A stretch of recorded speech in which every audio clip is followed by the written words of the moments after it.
Volíem presentar un projecte que bàsicament, diguéssim, treballés per donar un foc a la pedagogia, a l'educació, que sigui fonamentalment pensant en les necessitats dels infants. Pensem que de vegades, i a vegades sense voler, tot l'entorn escolar i inclús les famílies, tractem els infants com si no fossin ciutadans de ple dret, no? Com si no tinguessin necessitats pròpies en aquell moment, com si la infància fos una cosa que s'ha de passar i la feina que hem de fer als adults és que aquests infants siguin adults de profit. O sigui, només pensem en com volem que siguin d'una manera molt honesta, perquè ho fem pensant en el que és millor per ells, però a vegades no posem la mirada en realment aquell ciutadà de 2, 3, 4, 5, 0, 1, quines necessitats té, què és el que vol, com pot viure plenament la seva vida en aquell moment, no més enllà. Evidentment, també tenim l'obligació de formar-los i som els adults els que ens hem de preocupar de que puguin ser feliços més enllà d'en aquell moment concret. Però a vegades fem això i només fem això. I ens oblidem que aquell ciutadà de 3 anys, per posar un exemple, té dret a navars que tinguin els baters a la seva alçada.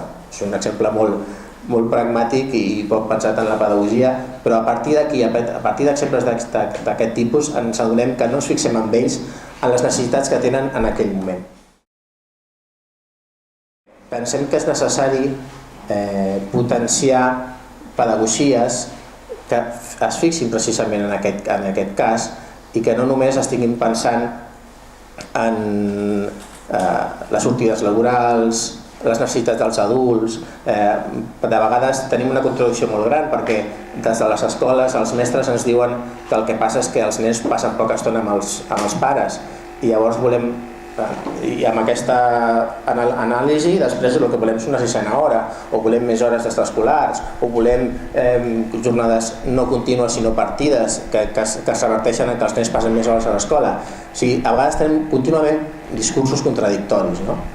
I pensem que en aquest moment també és clau per aconseguir que tenir escoles veritablement transformadores, no?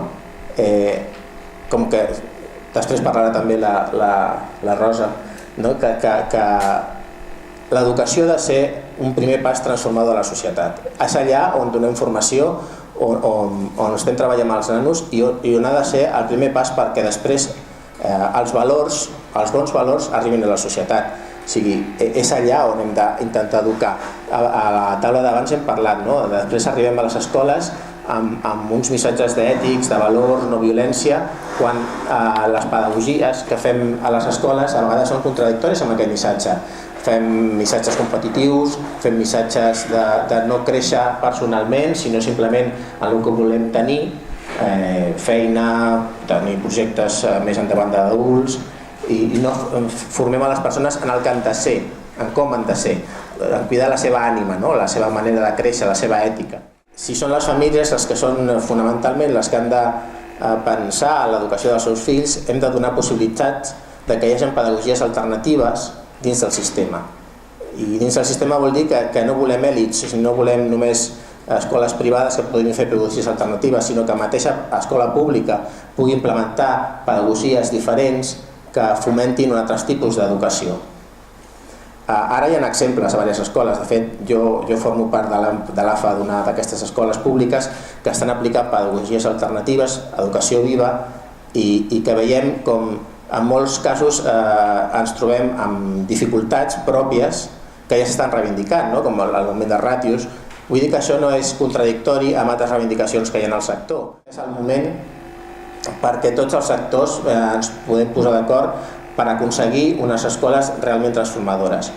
I això s'aconsegueix no només fent una repensada profunda del sistema educatiu, fent una repensada profunda del model educatiu, però també des d'un punt de vista pedagògic.